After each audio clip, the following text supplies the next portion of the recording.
avec le titre et la miniature de cette vidéo, tu as déjà compris exactement ce qu'on fait.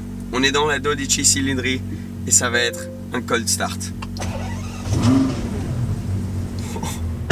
Comment bien commencer ta journée? J'ai du mal à croire que je suis dans cette voiture. Alors il est 7h30 du matin. On est au Luxembourg, dans un hôtel, un château incroyable. Je suis arrivé hier soir, c'est juste magnifique ici. Je me suis levé super tôt avec d'autres journalistes qui sont là pour tester la 12 cylindrée. Parce que c'est pas tous les jours que tu es invité pour essayer la toute nouvelle Ferrari. Et donc j'ai envie de profiter de chaque minute. Malheureusement, le temps n'est pas avec nous. Il va pleuvoir toute la journée, chose qui n'est pas idéale pour tester une voiture V12 propulsion avec 830 chevaux. Mais on va quand même kiffer, on ne peut pas se plaindre.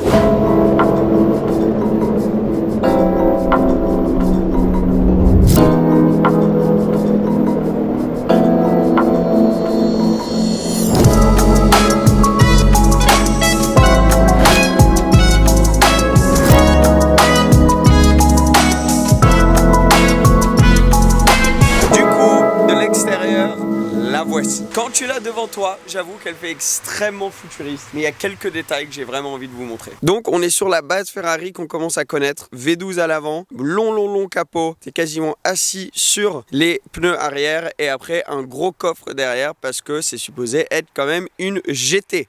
Une voiture super sport, tiens, pendant qu'il y en a une qui passe là, regarde comme elle est belle. Je disais, c'est une voiture super sport, bien sûr, mais aussi une voiture qui est supposée être pratique pour faire beaucoup de kilomètres et être utilisée comme une GT. Dans le look futuriste dont je vous parlais, on a par exemple ces nouvelles jantes qui sont en monobloc, donc en gros c'est tout une pièce. T'as pas du tout envie de trayer une jante parce que j'imagine que ça doit coûter bonbon à remplacer. En parlant de coûter bonbon, il y a du carbone un peu de partout, donc à l'avant juste là, mais surtout aussi à l'arrière, tu as un diffuseur carbone très joli, mais moi je me dis que si jamais tu tapes quelque chose, la première chose qu'il va prendre c'est cet énorme diffuseur arrière en carbone qui doit lui aussi coûter très cher. Voici certains des côtés modernes, mais en parlant de côtés qui sont un peu en hommage au passé, tu as bien sûr cette bande noire à l'avant qui fait hommage à la Daytona. Ça, t'as pas le choix, ils n'en feront aucune sans cette bande noire. Donc il y aura toujours ça. Alors au début, j'étais pas sûr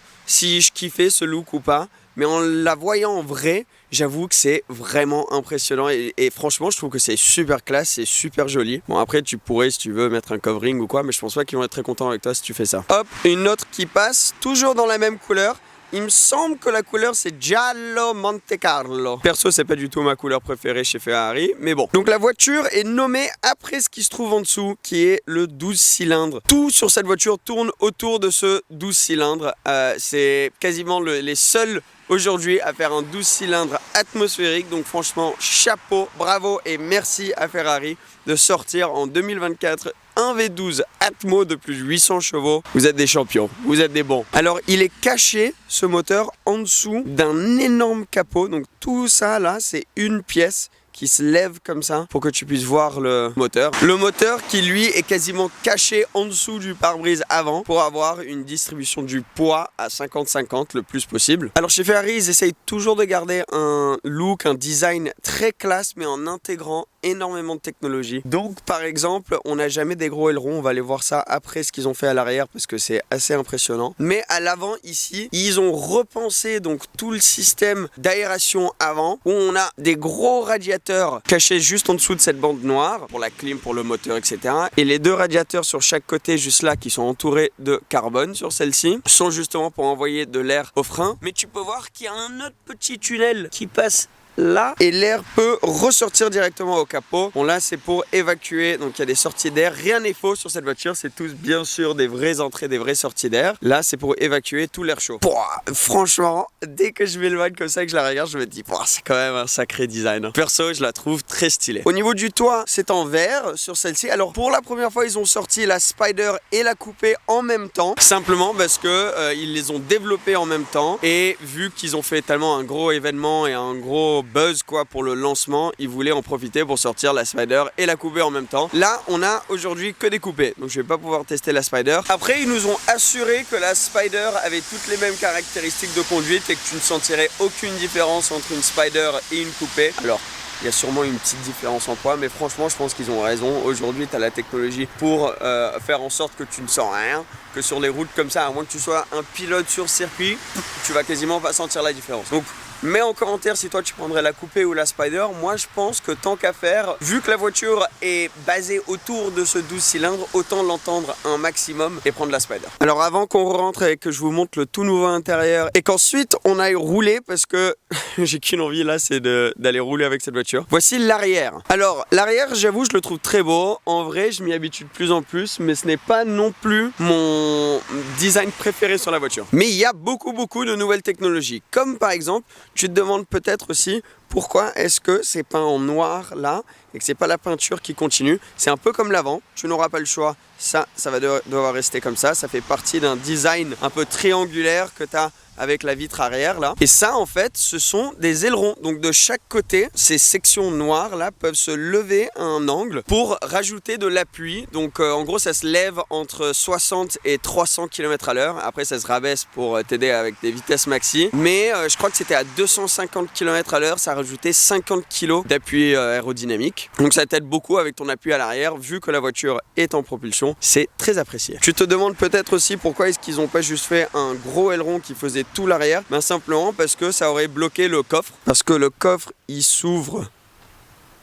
pas parce que le coffre il s'ouvre ici, tu vois, et donc ils voulaient quand même donner l'accès facile au coffre, et donc tu ne peux pas avoir un aileron qui passait au milieu. Donc ils essayent de combiner la praticité et le côté GT de cette voiture avec toutes les nouvelles technologies. Bon, pendant qu'on est là, le coffre très pratique, donc ça c'est un des avantages de cette plateforme donc V12 GT qui marche si bien. C'est une recette qui a eu beaucoup de succès pour Ferrari, donc pourquoi le changer? Et justement dans le coffre tu trouves comme toujours la plaque avec la config de ta voiture. Tu as aussi de la place derrière les sièges, juste là, très classe, tout fini en cuir, où tu peux mettre un ou deux sacs. Mais je t'avoue que moi j'aurais un peu peur de rayer le cuir là. Mais bon, c'est fait pour ça. Haillons électrique bien sûr. Ensuite, les phares arrière qui sont donc maintenant plus ronds. En fait, c'est une barre lumineuse qui fait tout l'arrière de la voiture. Ça, je réalisais pas en photo, mais tu peux peut-être le voir là. Donc c'est une lumière qui fait un phare arrière qui fait tout l'arrière de la voiture, mais juste il y a ces signatures lumineuses de chaque côté qui sont maintenant rectangulaires plutôt que circulaires. Et c'est la même chose pour les sorties d'échappement, rectangulaires maintenant plutôt que circulaires. Ça, va falloir s'y habituer. Ça fait un peu trop Ferrari futuriste et moins classique, mais l'avant est très classique. Donc tu as un arrière qui va vraiment chercher un design futuriste et tu as un avant qui s'inspire du passé. En général, je trouve ça très cool. Pendant qu'on est là, je pense que ça serait dommage de pas l'entendre ce V12. En gros, ça c'est juste une excuse pour que je puisse faire des rêves. Hein. C'est pour vous, hein, c'est pas pour moi. Hein.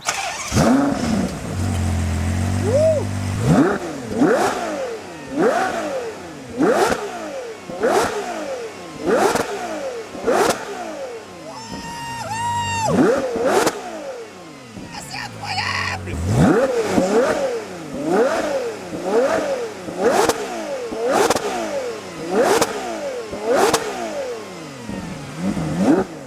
Vendu. Alors, cet intérieur, il est tout nouveau. C'est vrai que tu reconnais un petit peu de la SF90 ou de la Puro Sangue, ce volant qui est très fin d'ailleurs. Quand je suis rentré, ça m'avait surpris.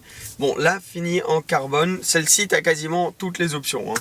Donc, quand tu commences avec la voiture de base, ensuite, compte au moins, je pense, vers 50 000 d'options que tu vas vouloir en plus du prix. Ça marche comme ça aujourd'hui. Et ça, c'est sans parler du tailor-made, où tu peux vraiment partir en cacahuète et faire la voiture comme tu la veux. Et en plus, le tailor-made, ils ont dit que c'est tout le temps en train de s'évoluer, donc tu peux personnaliser encore plus. Mais bon, parlons des bases. J'ai devant moi un grand écran digital. Alors, ils ont essayé de faire ce qu'ils appellent le Dual Driving Zone. Donc, ça veut dire que moi, je suis complètement entouré et dans mon cockpit.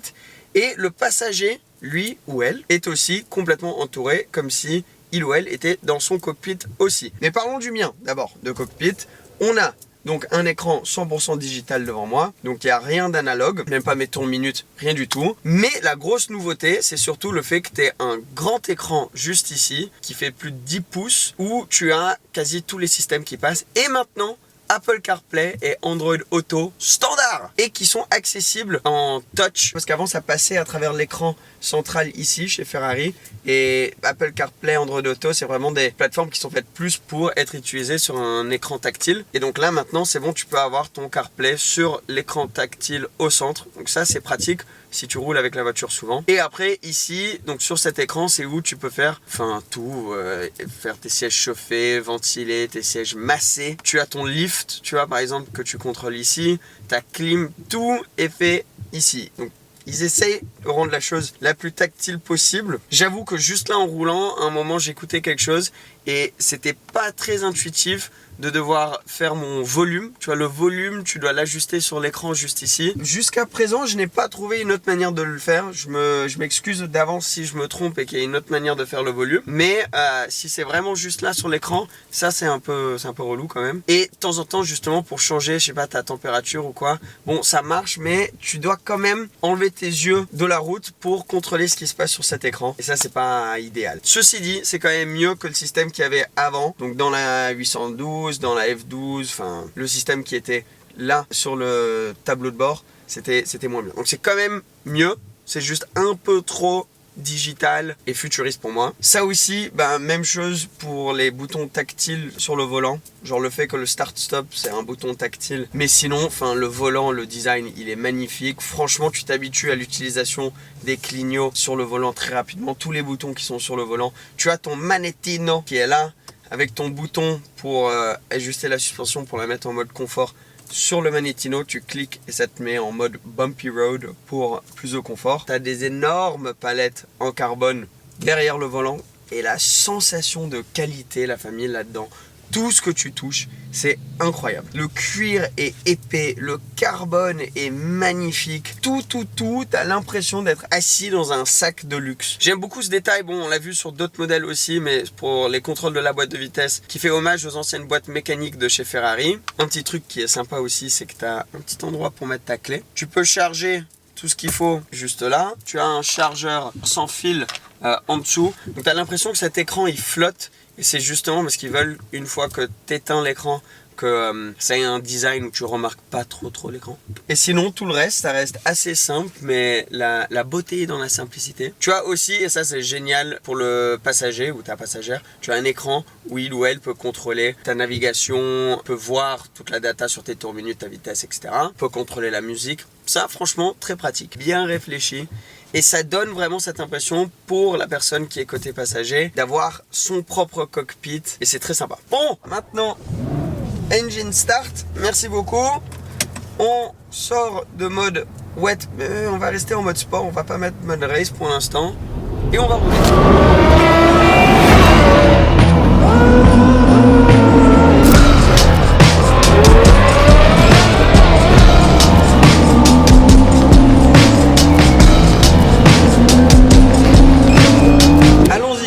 Directement en mode manuel ici. Petite parenthèse, si tu suis cette chaîne régulièrement, tu sais que j'ai la chance et le privilège d'avoir cette Mustang de 1967. Et ce que j'ai appris dans l'expérience d'avoir ma première voiture classique, c'est qu'il faut énormément de pièces détachées. Et c'est pour cette raison que je suis très content de vous dire que pour cette vidéo, je me suis associé avec Ovoco. Donc Ovoco, c'est un site où tu peux acheter des pièces détachées. Mais non seulement ça, ce sont des pièces détachées à des prix super intéressants parce que l'idée de Ovoco, c'est de récupérer des pièces sur des voitures qui vont potentiellement partir à la casse, sur lesquelles il y a 95% des components qui sont en très bon état. Et au lieu de les jeter à la poubelle, les vendeurs sur Ovoco, dont il y a plus de 5000, récupèrent ces pièces-là et peuvent te les revendre pour ta voiture. Moi, par exemple, il me fallait un nouveau radiateur pour la Mustang. Ça sert à rien de racheter un truc complètement neuf quand un radiateur comme ça, s'il est en bon état, tu peux très facilement t'en procurer un sur Ovoco et ça fait très bien le taf. Je sais ce que tu te dis parce que je me disais pareil. Comment est-ce que je sais en achetant en ligne si c'est une pièce usée, qu'elle va bien fonctionner et que ce sera exactement ce dont j'ai besoin? Alors, il y a une garantie de 14 jours avec Ovoco. Donc, si jamais la pièce ne va pas, l'idée c'est que pendant les 14 jours, tu as le temps de tester la pièce sur ta voiture, voir si elle fonctionne comme tu le souhaites. Et si ce n'est pas le cas, tu peux la renvoyer et être remboursé entièrement. Bref, il y a vraiment tout sur le site à un prix qui est vraiment compétitif. Donc, bien sûr, j'ai un lien pour vous qui est en description, le premier lien en description ou en commentaire épinglé. Ça va vous amener directement sur Envoco et si tu es en recherche de pièces détachées pour ta voiture, je le conseille très fortement. Un énorme merci à eux d'avoir soutenu cette vidéo. Ceci dit, on va continuer avec la vidéo d'aujourd'hui. C'est vrai que premières impressions quand tu rentres dans la voiture, c'est que tu as un très très long capot.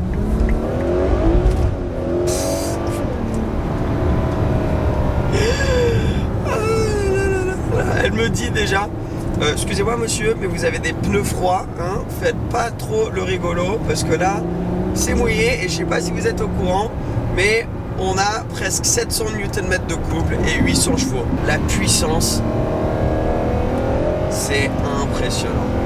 Alors, je sais pas trop quoi vous dire, je vous avoue que c'est un peu terrifiant de conduire cette voiture dans ce genre de conditions pour la première fois. Tout ce que je peux vous dire, c'est quel caractère, quel bruit. Qu'est-ce que c'est bon d'être dans une voiture atmosphérique V12 comme ça. Qu'est-ce que c'est bon, merci Ferrari. De base, quand tu regardes tous les stats, quand tu compares à la 812, c'est pas si impressionnant. Ils ont pas fait un énorme bond dans la performance. T'as le 0 à 100 en 2 secondes 9, vitesse maxi de 300 plus, enfin, elle va très très vite quoi. C'est moins en mode on va vous mettre une énorme claque sur la performance parce que la performance est déjà dingue. Enfin, t'as pas besoin de plus que ce que t'avais sur une 812. Bon, bien sûr, t'as plus, mais c'était pas le point d'importance principal pour Ferrari. Ce qu'ils ont fait, c'est des changements qui juste rendent l'expérience meilleure, que ce soit d'un terme GT, donc ça on va en parler plus tard, mais là j'ai envie de vous parler d'un terme plaisir de conduite. Par exemple, la boîte de vitesse DCT passe maintenant à 8 rapports. Alors, ce que ça veut dire, c'est que bien sûr, quand tu es en 8ème, que tu es sur l'autoroute, ben, tu as une meilleure autonomie. Bref, très bien, mais c'est pas pour ça qu'on est là. Moi, ce qui m'intéresse, c'est le fait que ça te fait des rapports qui sont un peu plus courts et ils ont augmenté donc les tours minutes à 9500 tours maintenant. Donc les rapports plus courts, ça veut dire que cette performance et ce plaisir de conduite est plus accessible parce que tu peux jouer plus entre les différentes vitesses, jouer avec cette boîte de vitesse et le bruit plus que sur la dernière plateforme où là les vitesses étaient tellement longues que tu allais tellement vite, trop vite que tu pouvais limite pas en profiter. Maintenant, en théorie, on devrait pouvoir en profiter un peu plus et ça je trouve que c'est un changement qui est génial. Mais après la prise en main est pas difficile, tu as une bonne visibilité, tu as les 4 roues directrices individuellement et en gros en ville elles peuvent tourner les roues arrière jusqu'à 3 degrés et après une fois que tu as passé, je crois que c'est 30 km/h, elles peuvent tourner de 1 degré. Donc en ville, en vrai, même si le gabarit est assez impressionnant quand tu rentres, en soi de la prise en main n'est pas difficile. Qu'est-ce que ça pousse. Alors, j'avoue que même dans le sec, cette voiture doit être terrifiante, mais là, tu sens les systèmes de traction qui sont juste en train de te garder sur la route et t'aider. Ils sont tellement bons les systèmes de traction chez Ferrari. Oh là là là là là là, quelle puissance. Et c'est exactement ce que je vous disais. Tu vois comme je suis en train de jouer avec les vitesses. Oh, jusqu'à 9500 tours. Et là, je suis sur une petite route de campagne, mais je peux profiter de ce V12, de ce bruit.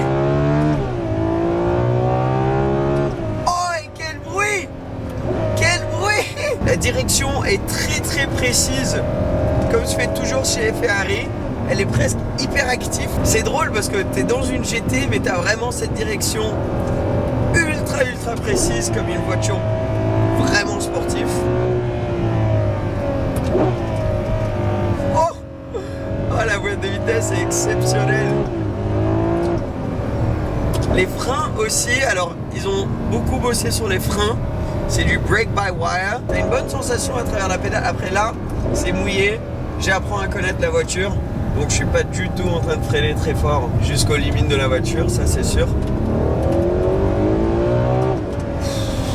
J'ai la lumière de traction qui arrête pas de s'allumer. Oh, qu'est-ce que c'est cool. Mais qu'est-ce que c'est stylé qu'il y ait une voiture neuve comme ça en 2024. Une vraie Ferrari avec un vrai V12, le même. En gros, ils sont restés sur la même recette depuis 1947 pour le moteur, pour ce gros V12. Quel mythe! Est-ce que ça va être la dernière? Est-ce qu'ils l'ont appelé la 12 cilindri? Parce qu'ils savent que c'est la dernière fois justement que le 12 cilindri va être dans une Ferrari. GT comme celle-ci? J'espère pas. J'espère. Wow, wow, wow, wow, wow! Tu vas très vite, très vite. Wow! Alors ils disent que la performance c'était pas leur focus principal, mais bah dis donc, il y en a quand même, hein.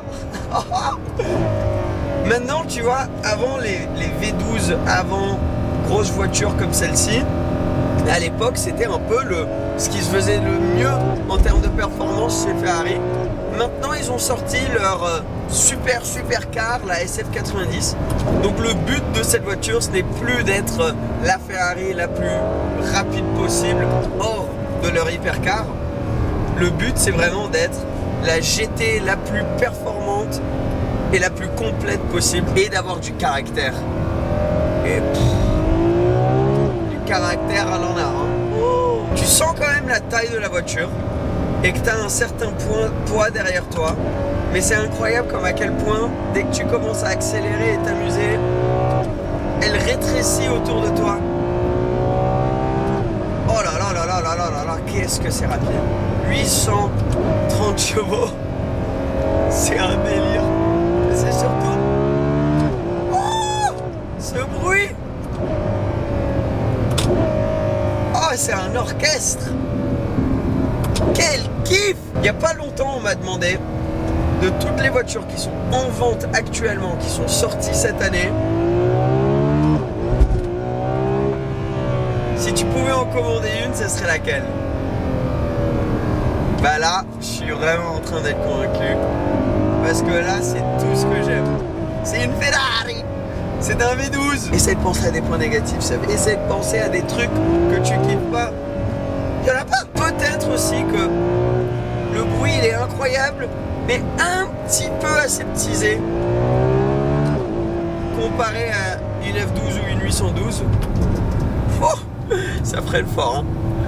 Mais après, c'est normal. Ils peuvent pas continuer à faire à chaque fois des voitures qui crient de plus en plus. Là, tu as besoin maintenant de tous les filtres. Elle a besoin d'être aux normes d'aujourd'hui. Et malheureusement, ça veut dire que tu peux plus la faire crier autant. Peut-être que si j'étais dans la Spider, je dirais pas ça parce que sans toi, je pense que ça doit être un délire. Oh, feu rouge. Ça me donne l'opportunité de faire une petite pause parce que... Wow, quelle dose d'adrénaline. Je suis désolé, mais quand t'es un feu dans une Ferrari V12, c'est pas tous les jours. C'est impossible de résister. Mais comme ça l'expérience, c'est tout ce que je peux vous dire. C'est incroyable. Oh, j'adore. Oh, quelle journée. Quelle vie. Vous savez, petite pause pendant qu'on est à ce feu rouge. Ça m'a vraiment... C'est la première fois que je suis invité sur un lancement Ferrari et de pouvoir travailler avec cette marque que j'aime tant. Et vraiment, je veux juste prendre un tout petit 10 secondes pour vous dire un grand merci parce que c'est une dinguerie. Bon, pour un fan auto, juste un gosse qui adore les voitures, j'aurais jamais rêvé pouvoir travailler ou être invité par une de mes marques préférées pour la nouvelle Ferrari, de me dire que là je suis une des premières personnes à pouvoir la rouler et pouvoir vous communiquer mon ressenti. C'est vraiment incroyable et ça me fait vraiment quelque chose. Là, depuis que je suis arrivé ici au Luxe hier et que je vois les logos de Ferrari de partout à l'hôtel, qu'il y a des Todici cylindriques qui se baladent un peu de partout, ça me fait vraiment quelque chose. Et donc je voulais juste vous remercier parce que c'est grâce à vous. Et Ferrari, j'imagine, je sais pas du tout si quelqu'un de chez Ferrari va regarder cette vidéo ou pas. Peut-être qu'ils vont complètement s'en foutre. Mais juste dire merci pour cette confiance. Et vous imaginez la famille pour nous, en tant que famille là sur YouTube, Ferrari ont envie qu'on puisse tester leurs nouveautés. C'est dingue, c'est magique. J'ai envie de vous dire autre chose, hein. Franchement, j'ai envie de vous donner plus d'informations critiques sur la voiture. Mais à part vous dire que c'est juste une des meilleures expériences de ma vie, je sais pas trop quoi vous dire. Est-ce qu'on teste mode race?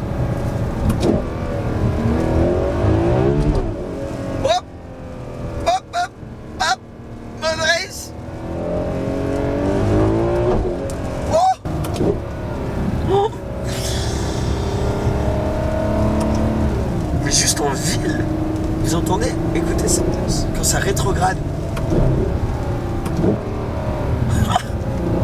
Bon, c'est sûr que c'est pas la voiture la plus rassurante. à conduire. Si je devais vous dire quelque chose dans ce genre de conditions, parce que ça glisse dans tous les sens. Mais c'est ça qui est cool. Enfin, je sais pas, genre, t'as envie que la voiture, elle ait un caractère où c'est pas trop facile, où elle fait du bruit, où elle est imposante quand tu rentres dedans. Enfin, c'est les imperfections qui font la perfection dans cette voiture.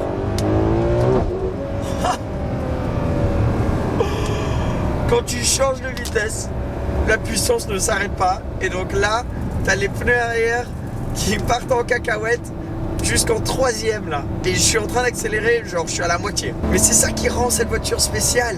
C'est ça qu'on veut dans une voiture de ce type. Si tu veux quelque chose qui va tout faire pour toi, achète-toi un Puro Sangue. Va prendre une Porsche Turbo.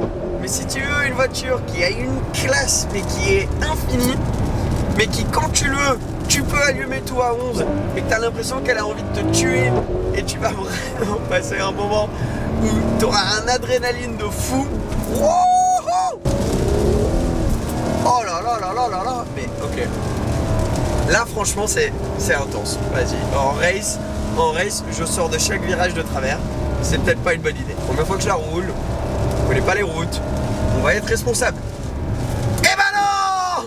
On va y aller à bloc!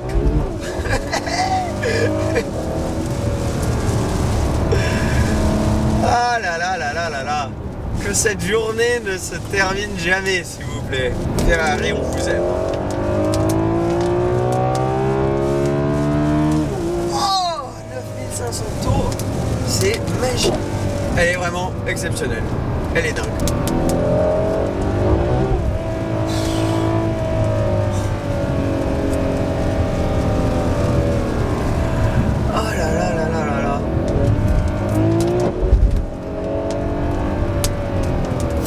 Faut se concentrer hein, par contre.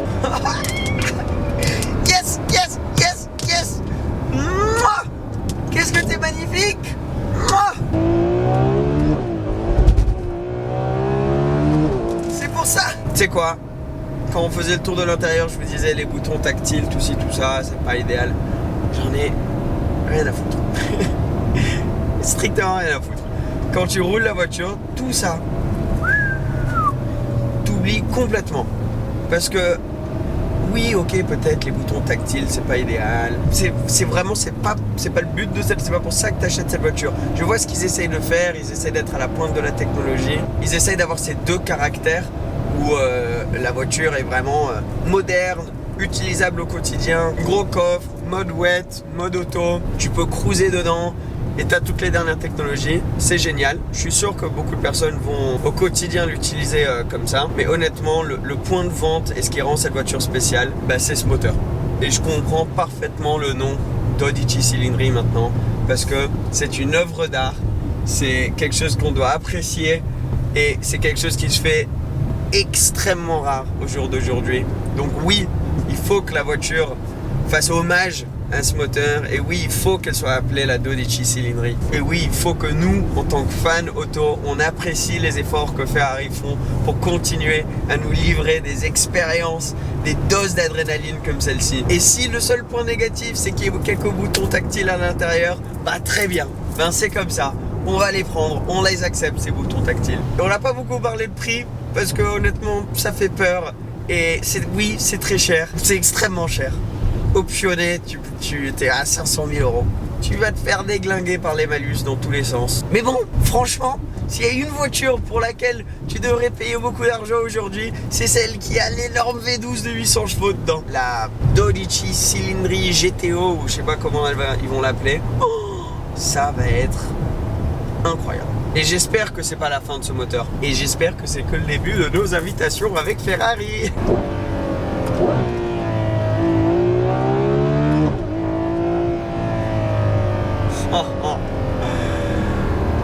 Oh là là. Et sur ce, je sais pas quoi vous dire d'autre à part merci à vous et bravo à toutes les personnes qui ont développé cette voiture. J'espère que tu as kiffé cette vidéo. Si tu veux plus de vidéos de ce genre, n'hésite pas à t'abonner. Et si tu as kiffé, ça aide énormément la chaîne si tu mets le petit pouce bleu. Je vous dis à la prochaine. Ciao ciao.